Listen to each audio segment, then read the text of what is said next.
All right, hello everyone, and welcome to the month of November. My name is Mike, My name is Nick. And I'm Travis. and this month we have a very long list of games. When Nick sent the list to us, I was like, holy crap, we have like 50 different games to sift through. But we all came up with our typical list of 2 games. There's a lot of fun and big releases, I think, this month, and there's a lot of smaller games that I'm super excited for also. And I also brought to the table one of like the worst games I've ever seen come out this year, so I'm really excited for that also. So we all have a lot of interesting games to share. I'm actually going to go first because I feel like of everyone, I probably have the smallest 2 games, and so I usually never start these anyway. Yeah, go ahead. So I'm going to start with Shenmue 3. This is a game that I'm super excited for. A lot of franchises tend to take little breaks every now and then. Kingdom Hearts went on its little 13-year break.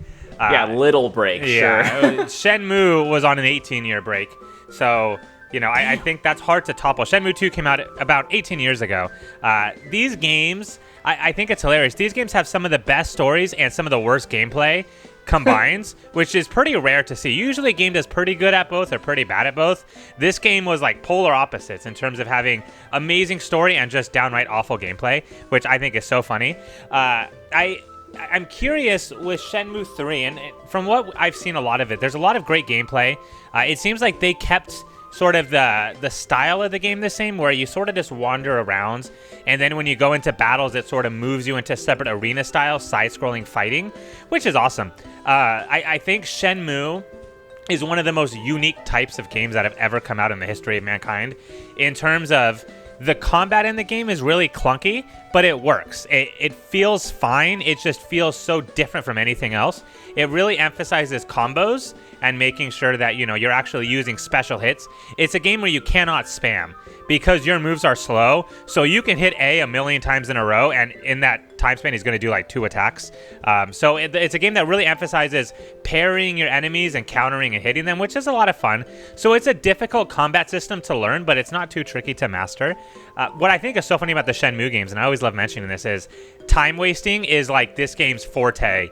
And I literally mean like there were parts of the game I remember playing where I'm waiting to talk to the tattoo parlor and it doesn't open until 3 p.m. So my character is sitting outside while I'm like playing on my phone in real life for 10 minutes, go into the tattoo parlor, have a 2-minute cutscene. The guy says, all right, come back tomorrow. And then you have to kill 24 more hours. It's like, it is the biggest time kill of a game.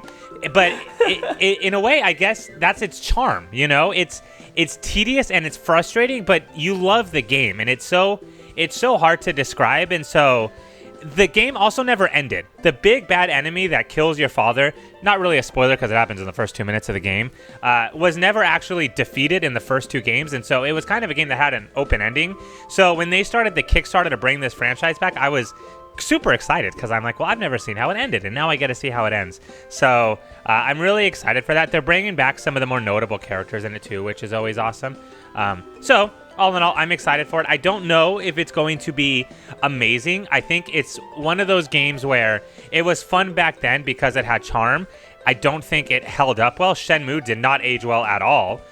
So I'm curious how much Shenmue 3 is going to be changed, how smoother it is. But we'll see. But it's a game that I'm excited for. Hey, Mike, Shenmue's Sega, right?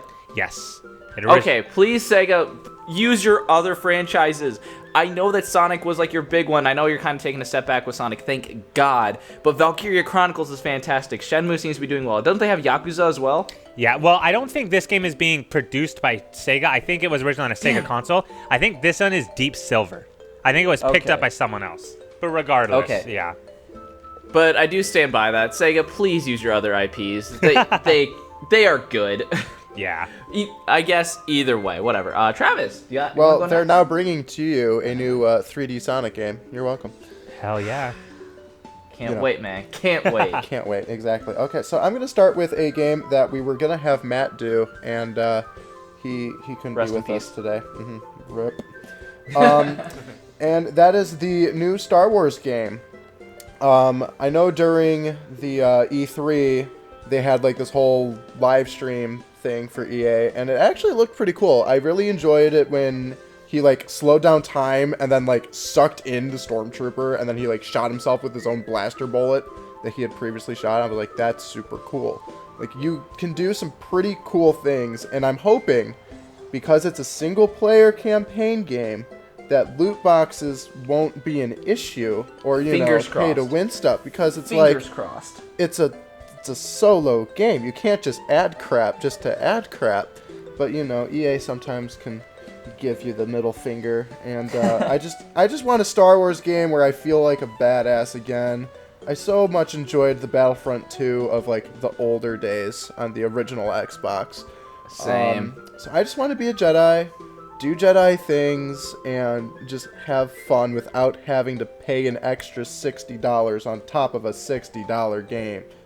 Yeah, I was going to say too that just the story for this game already just fascinates me, because if you got, obviously for people who are Star Wars fans, this isn't any surprise, but the game takes place during Order 66, where basically like the Republic gets overturned by the Empire, and basically all the Jedi are on the run, and they're trying to hunt down all the Jedi to just completely eliminate them.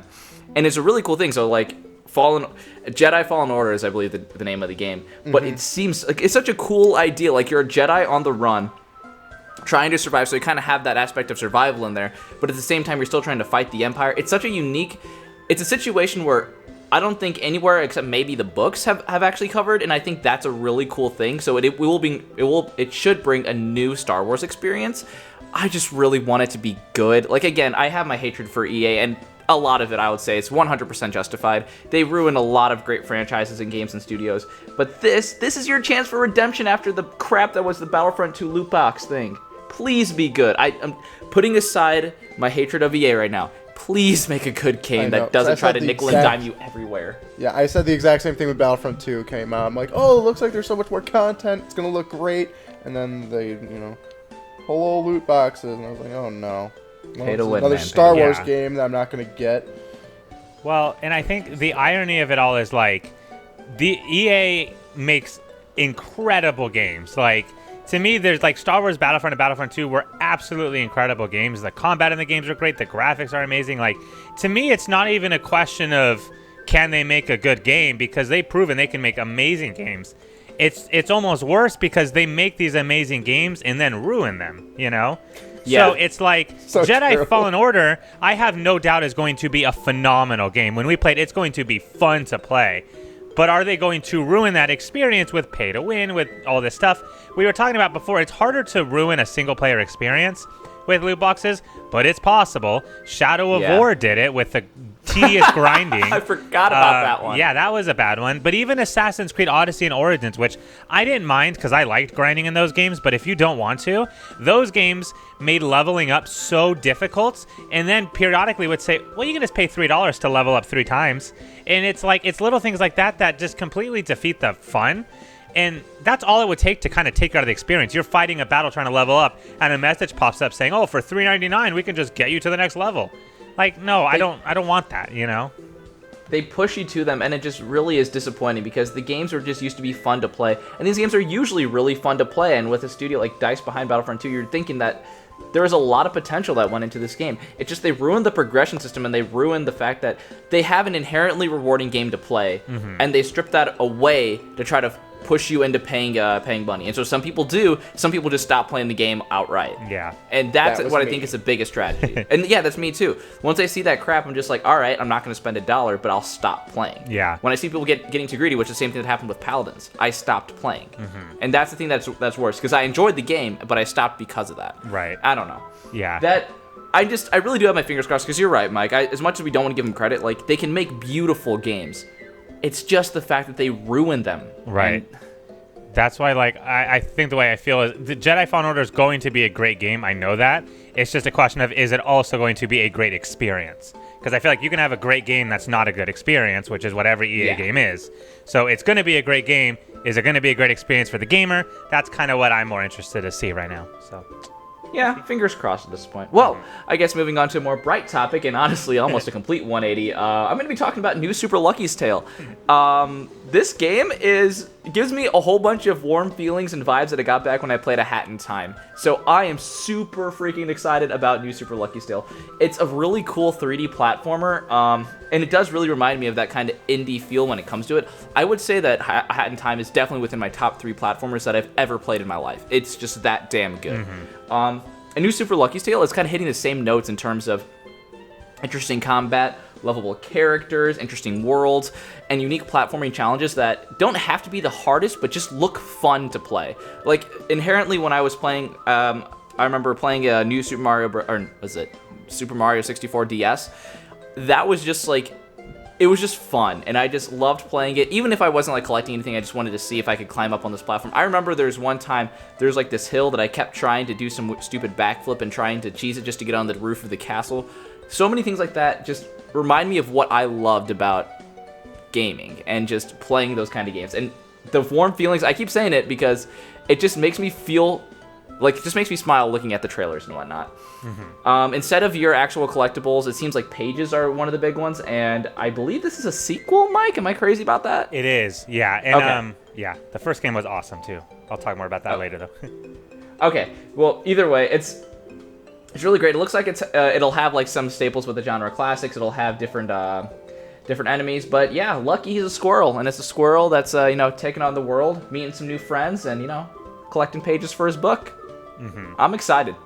Yeah, no, and I will say, like, from what I've heard, because I played the original game and I loved it. It was such a charming platformer. Like, everything Nick said was true about the first game. I think what's good about this is they're changing a couple things that I think were nice. For example, the first game did not have a free rotating camera, at least not completely. So when you would turn the camera, it wasn't freely rotating.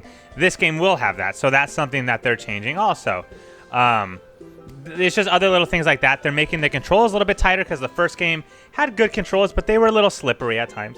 So they're making a lot of little changes like that just to kind of tighten the experience. But what I like is that's it. They're not doing a drastic overhaul of everything. They're just tightening things and kind of straightening up loose ends, making the camera a little more free, tightening the controls of it, which is great. They're keeping it the same, sticking with what works, and then just sharpening what they already have, which I think is the best way to make a sequel, especially for a game like this. So I'm excited. It's a charming little game. I think it's funny that they put the new in front instead of a 2, like they're taking notes from New Super Mario Bros. U, which I think is pretty hilarious. But no, I'm not sure that's the right route you want to go down, though, because those New Super Mario Bros. Games get questionable. They do. Well, they just got repetitive after a while, but I'm assuming this game won't be. So hopefully, it's charming, it's cute. The first game was fun, and it seems like this game is hitting all the right notes as far as that goes. Oh yeah, giving me like Mario Galaxy 2 vibes, just continuing what it was doing and just adding more of it. And I'm really hoping that that's all they do. Like, you don't need to blow me away with some, I don't know, super large world and crazy, I don't know, flip mechanics. No, just keep it simple, keep it fun, and I'm sure people are going to enjoy it. For sure. All right. Yes. So was it Mike next? Yes, and okay, I am going to talk, and I'm excited to talk about this because this looks like it's going to be one of the worst games that has come out this month, which makes me so excited. And that is Jumanji, the video game. I think the first thing that I even want to mention is, like, as far as finding footage for this game goes, I don't know if you've started collecting or not, Nick, at this point, like the time we're recording this. Holy crap! You're going to find a minute total of all the trailers.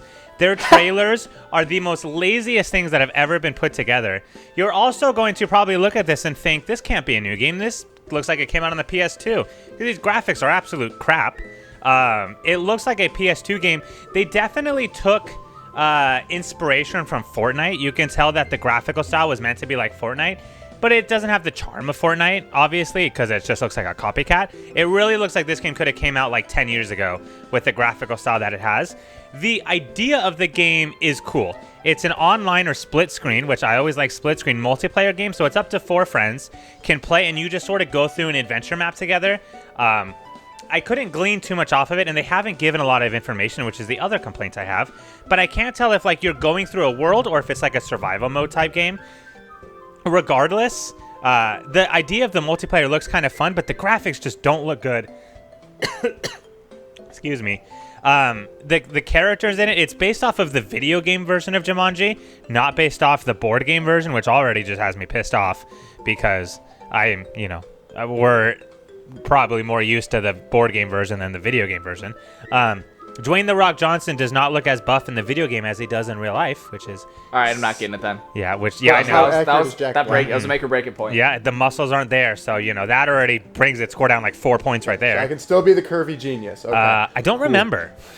I was too busy looking at Dwayne Johnson. So. Yeah, I mean, he is curvy. I will say that. But like it just like people are just concerned because the trailer was so lazily put together. The trailer sucks. Like it's an awful trailer. It's 30 seconds long and shows nothing. Like it looks like a trailer that we could make, you know, not something that a professional game developer advertising company would have made. So it's depressing to see such low effort put into it. And everyone is saying, well, if this is the effort that's going into their trailer, Lord knows what their actual game is going to play like. And what it's probably going to play like is a short experience, maybe 3-4 hours at most. It's going to be a repetitive game where every level feels the same, just kind of a different environment. It's going to be repetitive. It's going to be boring. It's probably going to be like a hack and slash game where you run up to enemies and just press X.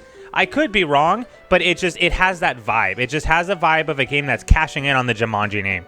People were saying nobody would buy this game if it wasn't called Jumanji, but they're trying to just cash in on the Jumanji name. It's going to suck, and it's going to be awesome to watch it suck. I love watching games tank like this. I can't wait to see the reviews when they come out because they're going to be bad, and it's going to be awesome. So if you like Jumanji, you know, don't buy the game because it's not going to be fun. But if you want to play a horrible game, this is the one for you. Oh, that's so great. I mean, we're always looking for awful games. If it's going to be like bad in the like getting meme status, it's different. Do you think it's just going to be bad overall for both ways, or do you think it's going to be so bad it's laughable and that some people will actually get it as a joke? I do think some people will get it as a joke. Honestly, I'm probably going to buy it as a joke. Like, So it's going to be a Sonic Boom-esque. The thing is, I don't think it's going to be as popular as that. You know, like Sonic Boom was so bad, but so many people bought it because of that. Like, this game could be charming because of how bad it is. It's just, it's not like a popular franchise or anything, you know? So I can't imagine like it's going to become meme status. I just think it's... I don't know, but with the new Jumanji movie coming out, it could get some extra... That's true. I mean... You never know. I think it'll be meme status for a day or two. I don't know how long it'll last. Sonic Boom is still a meme to this day. But I don't think Jumanji's going to go in the Hall of Fame of crappy games, but it'll definitely be an all-star. I'll say that. It might be a runner-up or something. Yeah, or maybe something it like might that. get nominated. Nominated at best. Yeah. Okay. All right, Travis, what you got for us? Okay, so I got technically 2 games coming your way. And that is Pokemon Sword and Shield. I've been watching this game for quite some time now because I'm a Pokemon fan. I want to know what they can possibly be doing that'll make it feel new and refreshing. And their answer to that was 2 different things. One was the Dynamaxing. I'm not that interested in that. Yay, I don't giant care about Pikachu. giving my Pokemon steroids and making them grow really big for 3 turns. Dynamaxing looks stupid, I'm sorry. I agree.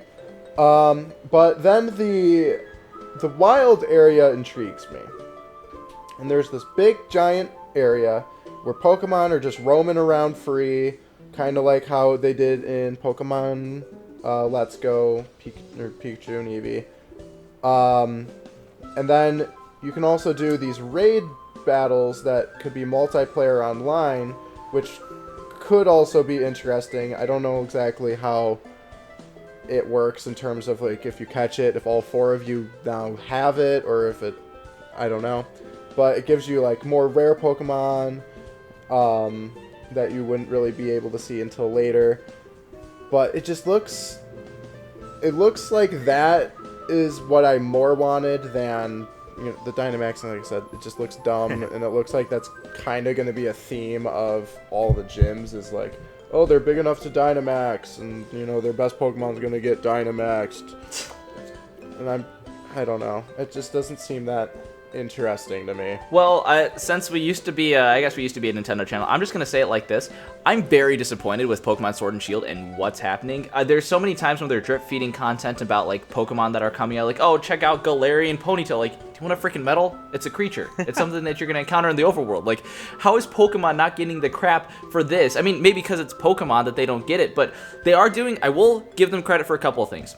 One of the things that they are doing is actually, some of the things that they're doing that are pretty cool. One of them is they actually have specific areas where you can encounter over-leveled Pokemon to level grind better. I think that's a smart idea. They're finally, after 7 generations, giving you the opportunity to skip the stupid catching tutorial that took way too long to implement. Mm-hmm. And the worst, what was the other thing I was going to give them credit for? I was going to give him credit for one other thing. Oh yeah, I think the Curry Dex is actually a little interesting, but not at the cost of the National Dex. So this is the big thing and one of the reasons why Pokemon Sword and Shield, I'm just going to straight up say it, I'm not getting the game. I know it might frustrate people because there's people who get frustrated about the hashtag bring back the National Dex. My identity and what I thought Pokemon was yeah, you have all these different creatures, but so many other game series create their own creatures and whatnot. And Pokemon might have nostalgia tied to it, but that wasn't really enough for me. The big thing that was about it is every game you were able to bring your favorite Pokemon with you, no matter what. And that was one of the things I loved about Pokemon Y. I feel like I still have the Pokemon that I carried on, and I want to continue that moving on to the future games.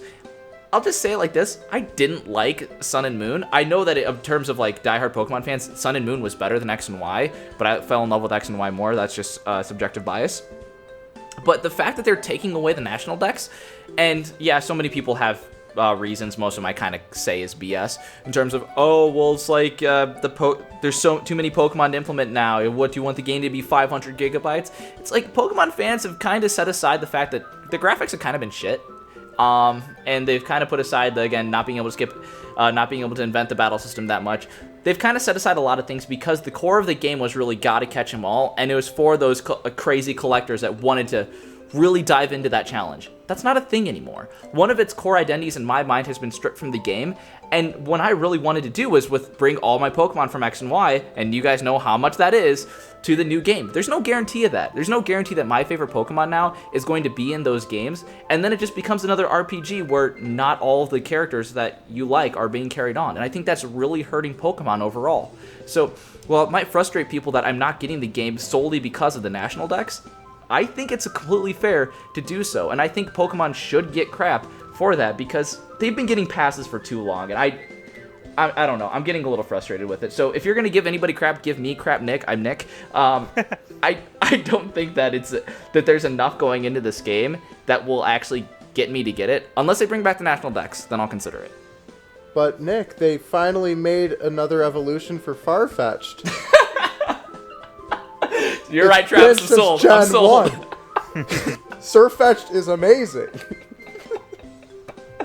I'm sorry. It's just like when they announced another Pokemon, I was like, what? Do you want a medal or something? Like, no, I was just laughing my ass off when I saw that like, Farfetch'd has an evolution. I was like, no. They didn't after... What gen even is this? It was Gen 1. Gen 1 was the first one that Farfetch'd. Oh, I know, because I had Farfetch'd in Gen 1, but generation is... Gen 8. It's going to be Gen 8. Gen 8. Really? I liked Mega Evolution. Z moves were alright, and... God. But Dynamaxing, hey, I have it's like... Surfetch'd. He's going to carry me. I honestly think it's very obvious where Game Freak's plans are for Pokemon. They're doing a lot of stuff on mobile, which is fine. But you do realize that there wasn't a ton of resources that went into this. Like, the upscaled 3DS Pokemon models just wouldn't import for the Switch or something. I don't know. I personally disagree with the fact that they're removing it completely, considering the fact that you could just bring them from the 3DS, I'm pretty sure. I don't know. I've seen people who've done the time with it, and it just is very clear that Game Freak is not focusing on consoles as much anymore. They're really focusing on mobile, and I think that's why this National Dex theme seemed kind of easy for diehard Pokemon fans. They knew it was going to happen eventually, so they just kind of accepted it. For people who were casual players, that's who it affects the most. Because, like, for me, one of my favorite Pokemons was Heracross from Gen 2. There's no guarantee Heracross is going to be in here, so why would I? If I don't have the chance to get a Heracross to go in my party, why would I? I don't know. That might be a little too cynical, but was I being too harsh on it? I don't know. Because like that was part of the charm. Was gotta catch 'em all, gotta catch 'em all. Like it's in the frickin' song. Yeah, so, the main song. So now it's like you gotta catch the ones that are here. Yeah, and I mean, I think I do get it. I guess at a certain point, Pokemon was kind of shooting itself in the foot because how many Pokemon can you add until it becomes, well, at this point, I can't put every Pokemon in the game anymore. Like, yeah. At a certain point, that was bound to happen. So it's like, I understand the complaint, and certainly you can say, well, Pokemon eventually didn't have a choice. Like, at a certain point, you can't put, like, 10,000 Pokemon in a game, you know? Not that they have that many, up to, like, 800 right now. Yeah, but that's even, still a lot. Yeah, and it's like... But I'm also then thinking, so why do they continuously have to add, like, new and new? Because the new Pokemon they're adding aren't even good anymore. Like, they're just adding it for the sake of adding it. And so, like, I get it. Like, people want to see new Pokemon added, but I'm almost, and this might be an unpopular opinion too, but I almost see like, what's the point of adding new Pokemon Well, I know, anymore? Like we have so I'm many. actually more interested in like the Galorian types, where like they reimagine previous ones versus seeing. I think that's way you know, cooler. versus then I always It go started back with to the Gen 7 with stupid the ice Alolan cream forms. one because I'm like, why? Why is a vanilla Yeah. ice cream cone even a Pokemon? Why? Well, and at least that's like original. They have so many that are just like, they just look like knockoffs of other Pokemon. Like, it's just not fun anymore. Like, I look at the starters and I'm like, these things suck. Like, they don't have the charm. novelties. I think the novelty's just kind of worn off for us, and I think that's really what it is. But that's why So I like what Travis said. Like, I did like the Alolan forms a lot. Like, I like the stuff where it's transforming and reimagining the Pokemon that we already know, and it's like, oh, this is what it looks like in this region. Like, that's kind of cool. I like that a whole lot more than just let's make one up of them will 200 new literally be Pokemon and garbage. just give them random stupid names. Yeah, it's like there's no point. I don't know. yeah, I seriously do hope that it is good and that they actually update it to patch things out. But the way that they're saying, what I was hearing about the game, they have a couple of good things and they stripped away the one thing that kept me coming back to the series. So I think it is completely fair. And please, there's a comment section. You can use it to tell us how wrong we are. It's just for me personally, that is the one thing that kept me going to the games. And since it's gone, I probably will watch some people play it just to see how it is. But overall, I don't have ties to Pokemon in the way I used to, which is unfortunate, and it's nostalgia. I'll still play Pokemon Gold, but nothing about the newer games really incentivizes me to play them now. Yeah, I don't blame you. Yeah, sorry. Well, I guess we'll switch again back to a more cheery note, because this is a game that I am excited about, and that is Death Stranding. Death Stranding is a Hideo Kojima game, and for those who are unaware, Hideo Kojima is the genius person behind the games Silent Hill and Metal Gear, both of those franchises. And let's just say it as it is, those games are mind trips. There's some crazy next level meta stuff that he's able to come up with, and it's something that we almost expect from Kojima now. And after his split with Konami, there's a lot of beef between Konami and Kojima after Metal Gear 5. And I believe that was like the last main game, like full game. Now, I don't count PT. I think PT was the trailer, right? Yeah, the it was preview. the playable trailer is what PT stands for. Okay. But yeah, so after the split between Kojima and Konami, basically Sony picked him up and said, all right, well, if you want to keep making games exclusive for PS4, go ahead. So Death Stranding is a PS4 exclusive, and so far, I know we talked about it earlier, like I think a month ago when we were getting some more details about the game. So many people would look at this game and they'd just be like, so what's it about? Yeah, what is it about? And nobody really knew for the longest time, and that kind of question on what it is and what the game is seems to be shrouded in a little bit of a mystery. But the only reason why people are kind of giving it slack and being able to get away with really vague trailers is because it's a Kojima game, because he's known and has an outstanding legacy to create some of the biggest mind trips ever imagined. Like, if you see like the Metal Gear games, I'm sorry, what other game, I think it's the end and Metal Gear 3. What other game has that you face a boss that is a really old guy, but if you either keep your PlayStation on for 2 hours, or like for a full day or something, or advance the clock in your PlayStation, you will get a cutscene of him dying from old age? What other person would think of that? That's amazing. But either way, so the vague like synopsis that we do get of the story is a guy named Sam, and he's really just going across like a ravaged wasteland, trying to save mankind from, like complete annihilation. And there's special creatures around here, something about saving the president's daughter across the U.S. or something. Whatever it is, there's a lot of mystery that's shrouded in what Death Stranding actually is. But Kojima has said that it's all about connections, and it's all about, I think, like making connections and severing connections. I don't know. The guy can pull a ladder out of his backpack or something. He's carrying around a baby. It's confusing, but because it's Kojima, I do have faith that it'll turn out good. I honestly, my prediction for this game is like, I think people are so into this whole thing, and like honestly, like I'm starting to go to the point where I just want to vomit anytime I hear someone say, "Oh, this game's gonna be Kojima is awesome, man." Like I'm just so like, it doesn't look like a fun game to play, Like when I look at the gameplay, it's a guy walking around. Periodically, a little thing comes out of his backpack and a little twisting. Sometimes there's bad guys that you would fight, but like, it just seems like it's very slow, and it's like it doesn't look like a game that would stand up well. I think what's probably going to happen, and I hope I'm wrong, this is the game I'm absolutely going to buy and play, and I really hope when I do I have a great time. But I feel like what's going to happen is this game's going to come out, and it's going to be like, oh, 7 out of 10. It was all right, you know? I think, like, people are just saying that, and I think it's like you said, but I guess I'm more negative with it. But people are giving it a chance because it's Kojima. But I'm thinking if this was not Kojima, people would be saying this looks stupid, you know? Yep. But it's like everyone's saying, no, it's going to be a 10 out of 10 game. Kojima's just like the master of everything. And I honestly feel like when it comes out, there's still going to be people, even if it's bad, that say, it's not bad, it's art, man. And it's like, no, it's just not fun. And it seems like I'm just trying to figure out what will be the fun in this game. When I look at the trailer, I'm trying to see, and like all the gameplay, where in it is fun, you know? Yeah. It just seems like shock value and just bizarre gameplay, but that doesn't necessarily translate to a fun game. And so for me, I'm like, am I going to even enjoy my time playing this? It's like, I don't necessarily know.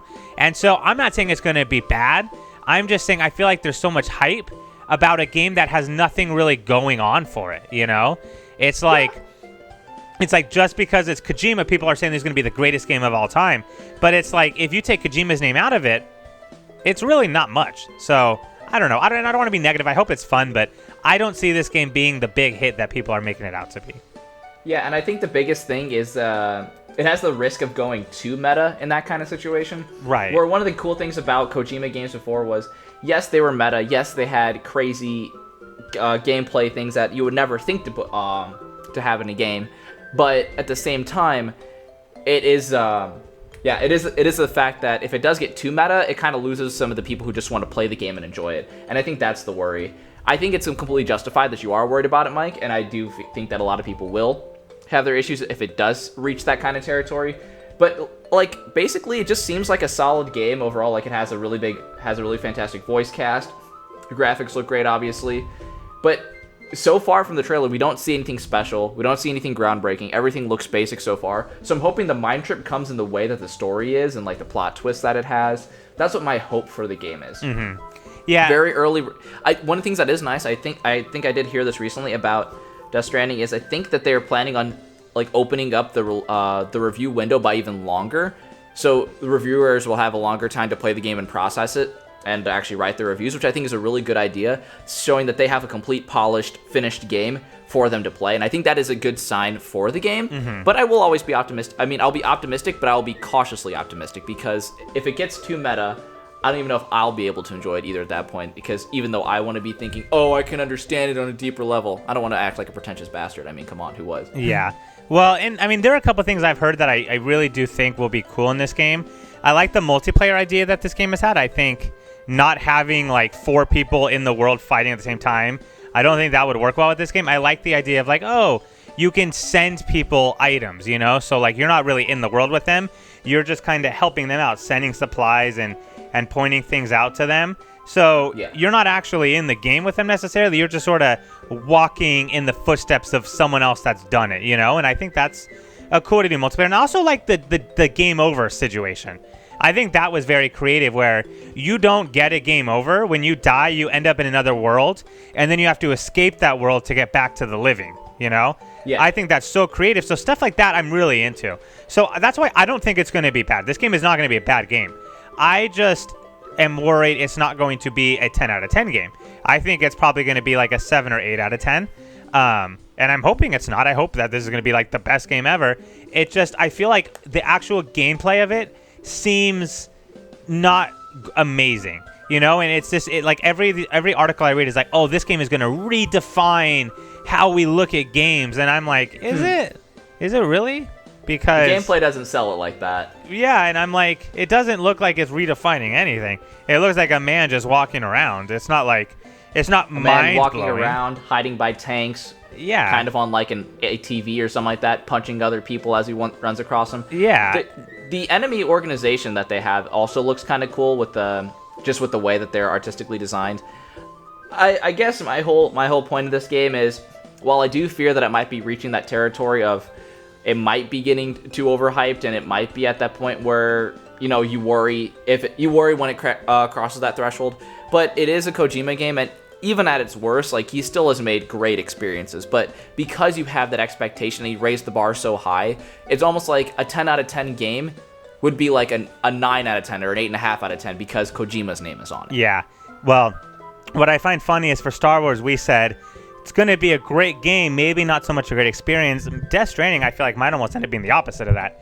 Yeah. Like, maybe it's not going to be the greatest game. I do think it's going to provide an amazing experience. But is the gameplay itself going to be fun? So, I don't know. Maybe it's the opposite. I think it's funny, especially going back to the redefined gaming thing. I'm like, not to be an ass that brings this up, but, like, we live in a world where, like, 90% of gamers today are, like, Fortnite and Call of Duty. Like, this game's not going to redefine anything. Like, sorry. People are just obsessed with, like, pew, pew, pew and memes and stuff. If there's no rainbow unicorn in this game, like, sorry. It's not going to happen. So, I don't know. I like the idea of it. I like difference. I don't like the overhype for a game that hasn't shown me much yet. Like, we're getting so hyped over so little, and I don't know. Hopefully it's great. We'll see, but I don't know. Fingers crossed, though. Yeah. I mean, what is it? If we can move on to some of the other not as notable games, I mean, Professor Layton, I think, is having a remaster, whatnot, coming out on Switch too, which is coming up. That's pretty cool. Yeah. Some news for Professor Layton fans, and those people are, I guess, few and far between, but it looks like a very charming game. It does. Mario and Sonic at the Olympic Games is coming out, and I think one of the cool things I want to mention about that is I like the 2D older style that goes back to, like, the older Olympics where you actually have, like, retro-looking Mario facing off against retro-looking Sonic. Like, that whole situation looked really cool, so I'm really excited for that game. Bowser's animated tiny legs looks hilarious when he's running. I know. I think that's going to be so funny. There's a Garfield racing game coming out. Whoa. Guys, get excited. Woohoo. That was actually the game that people started flocking towards once Crash Team Racing added microtransactions in their game. That's awesome. Ruining their labeling of being rated E for everybody. Oh, God, I hate Activision. Good Lord. And yeah, I mean, I feel like that summarizes most of it. There's a couple other little things like Red Dead's coming to PC. Just Dance 2020 is coming out for the Nintendo Wii, which is still funny to me. That game's going to be coming out for the Nintendo Wii until like the 2040s. I don't know what's happening with that one. Civilization 6 is coming to PS4 and Xbox One now. Astroneer is coming to PlayStation 4. So there's a lot of like little games coming to other consoles and stuff. For the most part, I feel like we mentioned a lot of the bigger games coming out this month. So, like I said, this list is just long, and it goes on and on and on. There's a lot of cool things coming out. There's so many games that we didn't even get the chance to really talk about in detail outside of the 6 that we did. So, as always, if you're out there and you're like, wait a minute, I'm excited for insert game here, and they didn't talk about it, like a good game. Let us know about that game, because we're always looking for new fun games to talk about also. And if you're excited for one of the games that we talked about, or you disagree with something we said, like our Pokemon or Death Stranding talk, you let us know in the comments. We're always open to talk about things. And yeah, I think that's about it for the month of November. We'll see you guys later. Bye.